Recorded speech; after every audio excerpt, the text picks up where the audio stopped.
ఈ వీడియో మీరు ఎండ్ వరకు చూడండి బికాస్ ప్రతి వర్డ్ కూడా చాలా ఇంపార్టెంట్. అండ్ మీ డెలివరీ అయిన ఈ ఆడపిల్లలు మాత్రం ఇబ్బంది పెట్టకండి. ఇలాంటి డేంజరస్ ప్రాక్టీసెస్ మాత్రం దయచేసి చేయకండి, నేను చాలా రిక్వెస్ట్ చేస్తున్నాను మిమ్మల్ని. అలాగే ఒక డెలివరీ అనేది ఎంత స్ట్రెస్ఫుల్ ప్రాసెస్, నేను ఈ విషయం గైనకాలజిస్ట్గానే కాదు ఒక తల్లిగా కూడా చెప్తున్నాను.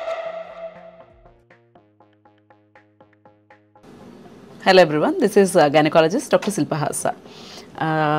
ఇవాళ నేను బ్రెస్ట్ ఫీడింగ్ గురించి చెప్తాను. మన సబ్స్క్రైబర్స్ కూడా చాలామంది అడుగుతున్నారు, బ్రెస్ట్ మిల్క్ సప్లై ఇంక్రీజ్ చేయాలంటే ఏం చేయాలి అండ్ ఎలాంటి ఫుడ్స్ తీసుకోవాలి బ్రెస్ట్ ఫీడింగ్ టైంలో, ఇలాంటి కొన్ని క్వశ్చన్స్ అడుగుతున్నారు కదా. సో ఇది నేను కొన్ని పార్ట్స్ లాగా చేస్తాను ఈ వీడియో. ఈ ఫస్ట్ పార్ట్లో బ్రెస్ట్ మిల్క్ బాగా ప్రొడ్యూస్ అవ్వాలంటే ఏం చేయాలి అన్నది చెప్తాను, డూస్ అండ్ డోంట్స్ చెప్తాను, అండ్ కరెక్ట్ లాచింగ్ మెథడ్ ఏంటన్నది చెప్తాను. ఇంకా మీకు ఏమైనా డౌట్స్ ఉంటే కనుక అవన్నీ కమెంట్స్లో పోస్ట్ చేయండి. ఆ డౌట్స్తో నేను ఇంకొక వీడియో చేస్తాను. Okay, and so let's start.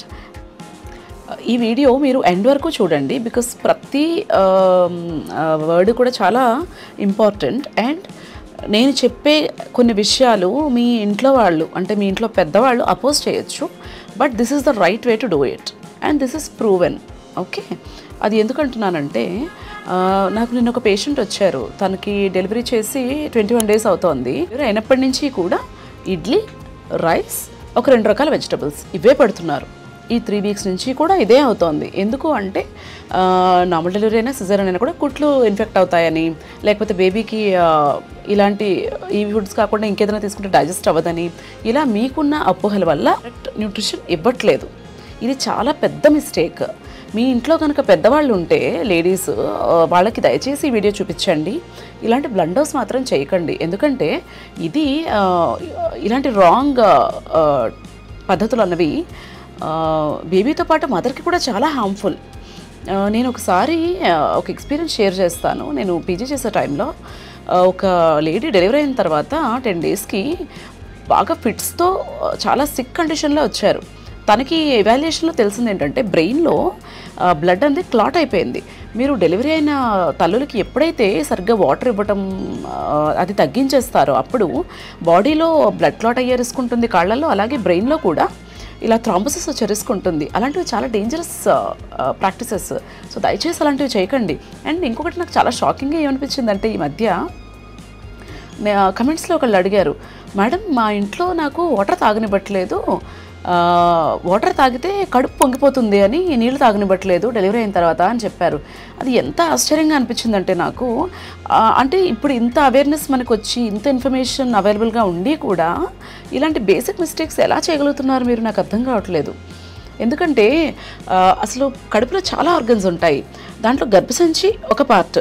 And me water తాగినప్పుడు మీరు వాటర్ ఏదైతే మీరు గొంతులో వేసుకుంటారో అది ఫుడ్ పైప్ ద్వారా పేగుల్లోంచి వెళ్తుంది. దాని పద్ధతి అండ్ గర్భసంచి ఈ రెండు కూడా టోటల్ డిఫరెంట్ ఆర్గన్స్. ఏదో మీరు మైండ్లో అనేసుకొని మీ డెలివరీ అయిన ఈ ఆడపిల్లలు మాత్రం ఇబ్బంది పెట్టకండి.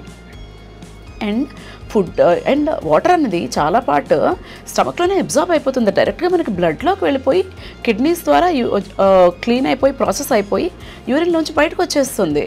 సో దానికి కడుపు పొంగిపోవడానికి అసలు సంబంధం ఏంటి, ఏమైనా అర్థం ఉందా దీంట్లో? ఇలాంటి డేంజరస్ ప్రాక్టీసెస్ మాత్రం దయచేసి చేయకండి, నేను చాలా రిక్వెస్ట్ చేస్తున్నాను మిమ్మల్ని. మీకు తెలియకపోవటం వల్ల ఇలాంటివి చేసేసి దానివల్ల పెద్ద పెద్ద ప్రమాదాలు కొని తెచ్చుకోకండి. అండ్ ఇంకొక ప్రాబ్లం ఏమిటంటే, ఇలా ఎప్పుడైతే మీరు తల్లుల్ని బాలింతల్ని సరిగ్గా పోషక విలువలున్న ఆహారం కానీ లిక్విడ్స్ కానీ ఇవ్వకపోవటం వల్ల ఇంకొక ప్రాబ్లం ఏమిటవుతుందంటే, ఇప్పుడు మనం ఏ రకమైన ఫుడ్స్ తీసుకుంటామో, ఏ రకమైన డ్రింక్స్ తీసుకుంటామో దాన్ని బట్టి బ్రెస్ట్ మిల్క్ క్వాలిటీ డిపెండ్ అవుతుంది, అంతే కదా. సో మీరు ఎంతసేపు ఇలాగ రైస్ ఇచ్చేసి పొడులు పెట్టేసి ఇంత నెయ్యి పెట్టేసి ఇడ్లీలు పెట్టి మంచి ఆరోగ్యకరమైన పాలు రావాలంటే ఎలా అవుతుంది అది? దీనికి ఇంకొక ఎగ్జాంపుల్ చెప్తాను నేను. ఇప్పుడు ఆవు పాలు మంచివని మనందరికీ తెలుసు కదా, తల్లిపాల తర్వాత ఆవు పాలు అంటారు కదా. సో ఆవు పాలు మనం కొనేటప్పుడు ఏమిటి ఆలోచిస్తున్నాం, ఇప్పుడు ట్రెండ్ ఏంటి, మనం చిన్నప్పుడు చేసిందే మళ్ళీ ట్రెండ్ అవుతుంది, ఈ సైకిల్ ఎప్పుడూ కంటిన్యూ అవుతుంది. సో రీసెంట్ ట్రెండ్ ఏంటంటే గ్రాస్ ఫెడ్ కౌ మిల్క్. అదేదో కొత్త అద్భుతంలాగా, అంటే పచ్చిగడ్డి తిన్న ఆవుల నుంచి తీసిన పాలు మనం తాగాలి, ఇది ఇప్పుడు అందరూ పాటిస్తున్నది. ఓకే, సో ఎందుకని? ఆవు ఏ చెత్త తింటే ఏంటి, ఆవు పాలే కదా మనకు కావాలి. కాదు కదా. సో ఆవుకి ఎందుకు మనం పచ్చగడ్డి తిన్న ఆవు పాలు తాగాలనుకుంటున్నాము? ఆవు తినే ఫుడ్ బట్టి పాల క్వాలిటీ డిపెండ్ అవుతుంది. అలాగే తల్లి తినే ఫుడ్ బట్టి తల్లి ప్రొడ్యూస్ చేస్తున్న పాల క్వాలిటీ డిపెండ్ అవుతుంది. ఆ పాల క్వాలిటీ బట్టి బేబీ తాలూకా హెల్త్, ఇప్పుడు health as well as long term health అనేది డిపెండ్ అవుతుంది. సో దయచేసి ఈ విషయాన్ని లైట్గా తీసుకోకండి. నేను ఇంతసేపు ఎందుకు చెప్తున్నానో అర్థం చేసుకోండి. నాకు నిన్న తను వచ్చి చెప్తే చాలా బాధ అనిపించింది. బేబీకి వెయిట్ గెయిన్ కూడా ఎక్కువ లేదు. మీరు ఎంతసేపు ఇడ్లీ వైట్ రైస్ పెట్టేసి మంచి క్వాలిటీ రావాలంటే ఎలా వస్తుంది? ఇంకొకటి ఏంటంటే నాకు అర్థం కానిది, ప్రెగ్నెన్సీలో చక్కగా ఫ్రూట్స్ పెడతారు, రకరకాల డ్రై ఫ్రూట్స్ లడ్డూలు పెడతారు, ఏంటిది పల్లీలతో చేసిన చిక్కీలు పెడతారు కదా, పప్పు పెడతారు, లీఫీ వెజిటబుల్స్ పెడతారు, నాన్ వెజ్ పెడతారు. ఎందుకని? అది బేబీ బాగా ఎదుగుతుందనే కదా, అది బేబీ ఎదుగుదలకి హెల్ప్ చేస్తుందనే కదా. సో సేమ్ ప్రిన్సిపల్స్ ఇప్పుడు కూడా ఉంటాయి. మీరు తల్లికి పెట్టే ఫుడ్ డైరెక్ట్గా ఏమీ బేబీ తీసేసుకోవట్లేదు కదా. తల్లికి పెట్టే ఫుడ్ బాడీలో ప్రాసెస్ అవుతుంది, అప్పుడు బ్రెస్ట్ మిల్క్ లాగా ఫామ్ అవుతుంది, వెళ్తుంది బేబీకి. సో మీరు ప్రెగ్నెన్సీలో ఎలాంటి ఫుడ్ అయితే ఇచ్చారో ఆ ఫుడ్స్ అన్నీ కూడా బ్రెస్ట్ ఫీడింగ్ టైంలో ఇవ్వచ్చు, ఇవ్వాలి. ఎందుకు ఇవ్వాలి? దీనికి ఆన్సర్ ఏంటంటే, తల్లి తినే ఫుడ్ బట్టి బ్రెస్ట్ మిల్క్లో ఫ్లేవర్స్ అనేవి చేంజ్ అవుతాయి. ఎప్పుడైతే మీరు ఇలా రకరకాల ఫుడ్స్ తల్లికి పెడతారో బ్రెస్ట్ మిల్క్ ఫ్లేవర్స్ చేంజ్ అవ్వటం వల్ల ఆ మిల్క్ బిడ్డ తాగడం వల్ల బిడ్డకి కూడా ఫ్యూచర్లో ఆ ఫుడ్స్ నచ్చే ఛాన్స్ చాలా ఎక్కువ ఉంటుంది. అండ్ ఇలా రకరకాల ఫుడ్స్ పెట్టడం వల్ల పాల క్వాలిటీ బాగుంటుంది, అది తీసుకోవటం వల్ల బిడ్డ ఆరోగ్యం కూడా చాలా బాగుంటుంది. సో దయచేసి మీరు ఏం పెడుతున్నారు బాలింతలకు అనేది చూడండి. నేనేమి డాక్టర్ని కదా అని ఈ విషయం చెప్పేయట్లేదు. నాకు కూడా పిల్లలు ఉన్నారు, నేను ఇది పాటించాను, నేను పాటించనివే మీకు చెప్తున్నాను. ఓకే, డాక్టర్లు అలాగే చెప్తారులే, వాళ్ళు చేసినట్టు మనం చేసేస్తే ఎలాగా అని అనుకోకండి. నేను మనిషిని, అలాగే మీరు కూడా మనుషులు, అందరం ఒకటే కదా. సో నేను పాటించినవే చెప్తున్నాను. ఈ మిస్టేక్స్ కనుక మీరు చేస్తున్నట్టయితే తప్పకుండా మీరు ఈ పద్ధతి ఇప్పటి నుంచి చేంజ్ చేయండి. సో పాయింట్ నెంబర్ 1 ఏంటి? న్యూట్రిషియస్ ఫుడ్ ఇవ్వాలి. మీరు తీసుకునే ఫుడ్ బ్యాలెన్స్డ్ డయట్ ఉండాలి. దాంట్లో చక్కగా carbohydrates, proteins, good fats, minerals, vitamins అన్నీ ఉండాలి. ఇవన్నీ ఉండాలంటే ఏంటి చేయాలి? మీరు తినే ఫుడ్లో గ్రీన్ లీఫీ వెజిటబుల్స్ అంటే ఆకుకూరలు ఉండాలి, పప్పు ధాన్యాలు ఉండాలి. నాన్ వెజిటేరియన్స్ అయితే egg, chicken, mutton, fish, prawns ఇవన్నీ తీసుకోవచ్చు. తీసుకునే క్వాంటిటీస్ ఏదైనా సరే మీరు కొత్తగా స్టార్ట్ చేస్తున్నప్పుడు కొంచెం క్వాంటిటీస్లో తీసుకోండి. అది మీ బాడీకి, మీ బేబీకి ఎలా సూట్ అవుతుందన్నది అబ్జర్వ్ చేయండి. If it suits you, continue to take. ఒకవేళ ఏమైనా డైజెస్ట్ అవ్వట్లేదు మీకు అనిపిస్తే అప్పుడు అది తగ్గించి ఇంకొక రకమైన ఫుడ్ని ఇంక్లూడ్ చేసుకోండి. బట్ ఈ పర్టికులర్ ఫుడ్ తినొచ్చు, ఈ పర్టికులర్ ఫుడ్ తినకూడదు అంటూ ఏమీ లేదు. అన్ని రకాల ఫుడ్స్ మీరు తీసుకోవచ్చు. So green leafy vegetables, protein అంటే vegetarian and non vegetarian protein sources నేను చెప్పాను కదా, వాటితో పాటు అన్ని రకాల వెజిటబుల్స్ తీసుకోవచ్చు. బీరకాయ తినాలి అని ఏమీ లేదు, రోజు బీరకాయ కూరే పెట్టక్కర్లేదు. అన్ని రకాల కర్రీస్ పెట్టండి. స్పైసెస్ తగ్గించండి, ఉప్పు, కారం, బాగా స్పైసెస్ తగ్గించండి. నెయ్యి 1 టీ స్పూను అన్ని మీల్స్లో తీసుకోవటం మంచిదే. బట్ కొన్నిసార్లు నెయ్యి మంచిది కదా అని చాలా నెయ్యి వేసి కుక్ చేసేస్తూ ఉంటారు. మీరు ఇలా చేశారంటే అది తల్లి డైజెస్ట్ చేసుకోలేదు, బిడ్డ కూడా డైజెస్ట్ చేసుకోలేదు. సో ఎప్పుడు కూడా మోడరేషన్ ఈజ్ ద కీ. ఎక్స్ట్రీమ్స్లో ఉండక్కర్లేదు. ఏ ఫుడ్ గ్రూప్ కూడా పూర్తిగా ఐసోలేట్ చేయక్కర్లేదు, ఏ ఫుడ్ గ్రూప్ కూడా అతిగా తీసుకోకూడదు. రెండు బ్యాలెన్స్ చేసుకుని ఒక బ్యాలెన్స్డ్ మీల్ తీసుకోండి. నన్ను అడిగితే మీరు ప్రెగ్నెన్సీలో ఎలాగైతే చక్కగా ఫుడ్ తీసుకుంటారో, ఫ్రూట్స్ తీసుకుంటారో, వెజిటబుల్స్ తీసుకుంటారో, బ్రెస్ట్ ఫీడింగ్ టైంలో కూడా అలాగే తీసుకోండి.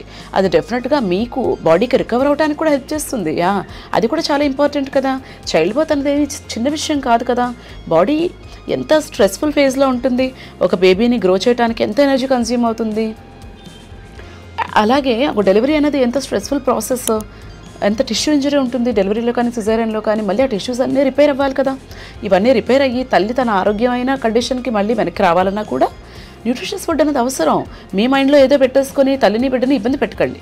నేను ఈ విషయం గైనకాలజిస్ట్గానే కాదు, ఒక తల్లిగా కూడా చెప్తున్నాను. ఓకే, సో దయచేసి ఇది పాటించండి. First thing is proper food and second thing is proper sleep. అసలు దీనికి కూడా నేను చెప్పడానికి ఆ పర్టికులర్ పేషెంటే రీజన్. ఎందుకంటే తనకంట వాళ్ళ అత్తమామలు అండ్ అమ్మ నాన్నలు అందరూ ఒకలాగే ఉన్నారు. అన్ఫార్చునేట్లీ వాళ్ళు ఏం చెప్తారంటే పగటిపూట పడుకోకూడదట, ఓన్లీ నైట్సే పడుకోవాలి, పగటిపూట పడుకోకూడదు. అండ్ న్యూబోర్న్ బేబీస్ తల్లులకి అసలు నైట్స్ నిద్ర ఎలా ఉంటుంది, ఉండదు కదా. సో పగటిపూట పడుకోవటము, బేబీ పడుకున్నప్పుడు మీరు రెస్ట్ తీసుకోవటం అనేది చాలా ఇంపార్టెంట్. ఓకే, బాడీ రిపేర్ అవటానికి మనం ఎంత అద్భుతమైన ఫుడ్స్ ఇచ్చినా కూడా ప్రాపర్ స్లీప్ ఉంటేనే బాడీ రిపేర్ అవుతుంది, రికవర్ అవుతుంది. చక్కగా మిల్క్ మీకు తగిన క్వాంటిటీస్లో, అంటే మీ బేబీకి తగిన క్వాంటిటీస్లో ప్రొడ్యూస్ చేయగలుగుతుంది. అండ్ మీ డెలివరీ నుంచి, సిజేరియన్ నుంచి మీరు రికవర్ అయ్యేలాగా హెల్ప్ చేస్తుంది. సో పగటిపూట పడుకోకూడదు, ఏదో అయిపోతుంది అన్నది ఏమీ లేదు. పగటిపూట నిద్రపోండి, బేబీ నిద్రపోయినప్పుడు నిద్రపోండి. అండ్ మీరు ఎవరైనా హెల్ప్ చెయ్యాలి బాలింతలకి అనుకుంటే ఇలాంటి పిచ్చి పిచ్చి విషయాలు చెప్పడం కాకుండా బేబీని కాసేపు కేర్ తీసుకోండి. అంటే తల్లికి కాస్త రెస్ట్ ఇవ్వండి, తల్లికి రెస్ట్ ఇచ్చి కాసేపు పడుకోమనండి.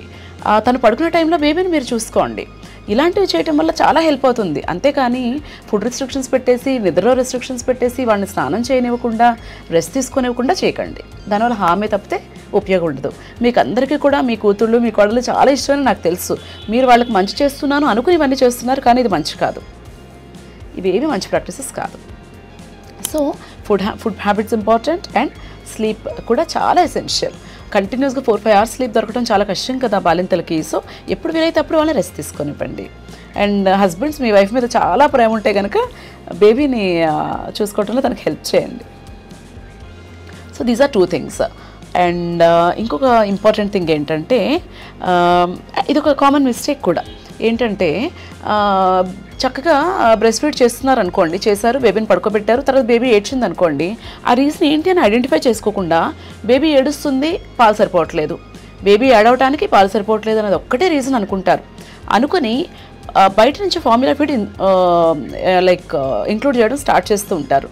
ఇలా మీరు ఎప్పుడైతే ఫార్ములా ఫీడ్ యాడ్ చేయడం స్టార్ట్ చేస్తారో గ్రాడ్యువల్గా మీ మిల్క్ ప్రొడక్షన్ అనేది తగ్గుతూ వస్తుంది. ఓకే, నేను ఇలా అన్నాను కదా అని బేబీ డీహైడ్రేట్ అయ్యే వరకు వదిలేయకండి. ఫార్ములా అవసరమైన సిచ్యుయేషన్స్లో ఇవ్వచ్చు. మీ డాక్టర్తో డిస్కస్ చేసి అవసరం అయితేనే ఫార్ములా ఫీడ్కి వెళ్ళండి.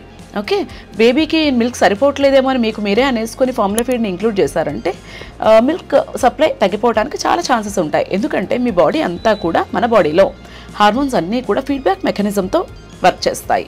ఎప్పుడైతే మిల్క్ చక్కగా మీ బ్రెయిన్లో హార్మోన్స్ రిలీజ్ అయ్యి మిల్క్ ప్రొడ్యూస్ అవుతుందో ఆ మిల్క్ మీరు ఎంప్టీ చేసేస్తూ ఉండాలి. అంటే బేబీ సక్ చేస్తూ ఉండాలి.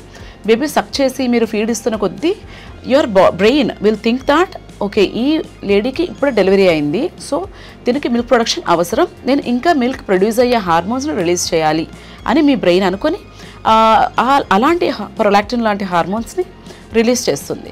అలాంటి హార్మోన్స్, మంచి హార్మోన్స్ రిలీజ్ అవ్వటం వల్ల మీ మిల్క్ ప్రొడక్షన్ అనేది ఇంకా ఇంక్రీజ్ అవుతూ ఉంటుంది. సో మోస్ట్ ఇంపార్టెంట్ థింగ్ ఏంటి మీ బ్రెస్ట్ మిల్క్ ప్రొడక్షన్ ఇంక్రీజ్ చేసుకోవడానికి అంటే అది ఫ్రీక్వెంట్గా బ్రెస్ట్ ఫీడ్ చేయటం. And every 2 hourly or 3 hourly మీరు బ్రెస్ట్ ఫీడ్ చేయాలి. అండ్ మిల్క్ సరిపోవట్లేదేమో అనుకుని ఇంక్లూడ్ చేయకండి. You have to be sure baby weight gain అడిక్వేట్గా ఉంది, బేబీ అంత క్రాంకీగా, ఇరిటబుల్గా ఉండట్లేదు, చక్కగా నిద్రపోతోంది, చక్కగా యూరిన్ పాస్ చేస్తోంది, మోషన్ పాస్ చేస్తోంది అంటే మీరు అయినా కూడా మిల్క్ సరిపోవట్లేదేమో అని ఫార్ములా ఇవ్వక్కర్లేదు. Talk to your paediatrician are your gynaecologist, అప్పుడే ఇంక్లూడ్ చేసుకోండి. Only when they say that formula ఇవ్వండి అంటేనే ఇవ్వండి, అదర్వైజ్ మీ మిల్కే ఫీడ్ చేయడానికి ట్రై చేయండి. అండ్ మీ మిల్క్ ఇవ్వమన్నాను కదా అని చెప్పి మీరు సరిగ్గా ఫుడ్ తీసుకోకపోతే మాత్రం మీ మిల్క్ ప్రొడక్షన్ ఇంక్రీజ్ అవ్వదు. మిల్క్ వచ్చినా దాని క్వాలిటీ బాగుండదు. సో మిల్క్ ప్రొడక్షన్ ఇంక్రీజ్ అయ్యే కొన్ని ఫుడ్స్ నేను చెప్తాను, అవి మీ డయట్లో ఇంక్లూడ్ చేసుకోవడానికి చూడండి. అవి ఏంటంటే మునక్కాడలు, పపాయ, రా పపాయ కానీ, రైప్ పపాయ కానీ, అలాగే మెంతి పొడి కానీ, మెంతు ఆకు కానీ, అండ్ కొన్ని మనకి సప్లిమెంట్స్ ఉంటాయి, పౌడర్స్ అండ్ గ్రాన్యూల్స్ లాంటివి సజెస్ట్ చేస్తాం, అది కూడా ఆయుర్వేదిక్ ప్రిపరేషనే. అలాంటివి కూడా ఇంక్లూడ్ చేసుకోవచ్చు మీ మిల్క్ ప్రొడక్షన్ ఇంక్రీజ్ అవ్వడానికి. అలాగే మీరు మిల్క్ బాగా తాగండి, మీరు వాటర్ బాగా తాగండి, ఇది చాలా ఎసెన్షియల్. గుడ్ క్వాంటిటీస్లో వాటర్ అండ్ మిల్క్ తీసుకోవాలి. వాటర్ అయితే 3 to 4 లీటర్స్ అబ్సల్యూట్లీ మీరు తాగాలి. మీరు తాగే వాటర్లో చాలా వరకు మిల్క్ ప్రొడక్షన్కి కూడా కన్జ్యూమ్ అయిపోతూ ఉంటుంది. సో అడిక్వేట్గా వాటర్ తాగటం అనేది చాలా ఇంపార్టెంట్. అండ్ మిల్క్ కూడా మీరు 1/2 లీటర్ to 1 లీటర్ మిల్క్ రోజు తీసుకోండి. అండ్ నాన్ వెజ్ తినండి. ప్రోటీన్ ఎక్కువ ఉన్న ఫుడ్ తీసుకోవటం వల్ల కూడా మీ మిల్క్ ప్రొడక్షన్ అనేది బూస్ట్ అవుతుంది. నాన్ వెజిటేరియన్స్ అయితే ఫిష్, ఎగ్, చికెన్, మటన్ ఇలాంటివన్నీ తీసుకోండి. వీలైనంత వరకు నాటుకోడి లాంటివి తినండి. బ్రాయిలర్ చికెన్ కాకుండా నాటుకోడి ప్రిఫర్ చేయండి. అండ్ మంచి క్వాలిటీ ఎగ్స్, మంచి క్వాలిటీ మీట్ ఉండేలాగా చూసుకోండి. వెజిటేరియన్స్ అయితే కనుక పనీరు, రాజ్మా, కొమ్ము శనగలు, కాబూలి శనగలు ఇలాంటి గింజలు లాంటివి, పప్పుధాన్యాలు లాంటివి ఉంటాయి కదా, అలాంటివన్నీ ఇంక్లూడ్ చేసుకోండి మీ డయట్లో. సో ఇలా గుడ్ క్వాలిటీ ఫుడ్ తీసుకోవడానికి ప్రిఫర్ చేయండి. ఇది ఇంతలా ఇన్సిస్ట్ చేయడానికి ఇంకొక రీజన్ ఏంటంటే, ప్రెగ్నెన్సీలో మీరందరూ కూడా ఇద్దరు పిల్లలకు సరిపడా తినిపించేస్తారు తల్లులకి. అది యాక్చువల్లీ అవసరం లేదు. ప్రెగ్నెన్సీలో ఎక్స్ట్రా రిక్వైర్మెంట్ అనేది 350 కిలోకాలరీస్ మాత్రమే. అంటే అది ఒక 2 ఫ్రూట్స్ ఎక్స్ట్రా తిన్నా కూడా ఆ రిక్వైర్మెంట్ అనేది తల్లికి వచ్చేస్తుంది. ఒక స్నాక్ ఎక్స్ట్రా తీసుకున్నా, 2 ఫ్రూట్స్ ఎక్స్ట్రా తీసుకున్నా, షీల్ మీట్ దట్ రిక్వైర్మెంట్. కానీ బాగా స్టఫ్ చేస్తారు ఫుడ్ ప్రెగ్నెన్సీలో. డెలివరీ అయిన తర్వాత యాక్చువల్లీ రిక్వైర్మెంట్ అనేది డబుల్ అవుతుంది తల్లికి. 550 to 650 క్యాలరీస్ అవసరం అవుతుంది తల్లికి. సో అవి ఎలా వస్తాయి? మీరు ముందిచ్చిన క్యాలరీస్ క్వాంటిటీ కూడా ఇవ్వట్లేదు, అలాగే క్వాలిటీ కూడా ఇవ్వట్లేదు. That is not right. అందుకే చెప్తున్నాను. సో డెలివరీ అయిన తర్వాత కూడా మంచి క్వాలిటీ ఫుడ్స్ పెట్టండి. సో ఇవన్నీ ఫాలో అవ్వండి. I hope all this is useful to you. And నేను బ్రెస్ట్ ఫీడింగ్ గురించి ఈ వీడియోలో అన్నీ కవర్ చేయలేకపోతున్నాను. సో నెక్స్ట్ వీడియోలో ఏమేమి టాపిక్స్ చెప్తారంటే, కరెక్ట్ పొజిషన్ ఏంటి బ్రెస్ట్ ఫీడ్ చేయడానికి, అండ్ ఎలా చేస్తే మదర్కి బ్యాక్ ఏక్ అవి రాకుండా ఉంటాయి, కంఫర్టబుల్గా ఉంటుంది అనేది చెప్తాను. అండ్ బ్రెస్ట్ ఫీడింగ్ తర్వాత బేబీకి తీసుకోవాల్సిన జాగ్రత్తల గురించి చెప్తాను. బ్రెస్ట్ ఫీడింగ్ టైంలో తీసుకోవాల్సిన సప్లిమెంట్స్ చెప్తాను. ఒకవేళ బేబీ డైరెక్ట్గా మీ బ్రెస్ట్ నుంచి ఫీడ్ చేయట్లేదు అంటే దానికి ఆల్టర్నేటివ్ ఏంటి, బ్రెస్ట్ పంప్స్ లాంటివి ఎలా వాడాలి అన్న దాని గురించి చెప్తాను. బ్రెస్ట్ మిల్క్ మీకు సరిపోతుందా లేదా అనేది ఎలా తెలుసుకోవాలి అన్నది కూడా చెప్తాను. Okay, that will be the part 2. మీకు ఇంకా ఏమైనా డౌట్స్ ఉంటే కనుక కమెంట్స్లో పెట్టండి. నేను ఈ 2 పార్ట్స్లో కూడా దాన్ని కవర్ చేయలేదు అనిపిస్తే కనుక I will make a third video on breast feeding. Okay, I hope this is useful to you. Please share this video with your friends and family, and subscribe to my channel if you haven't. Thank you. Bye-bye.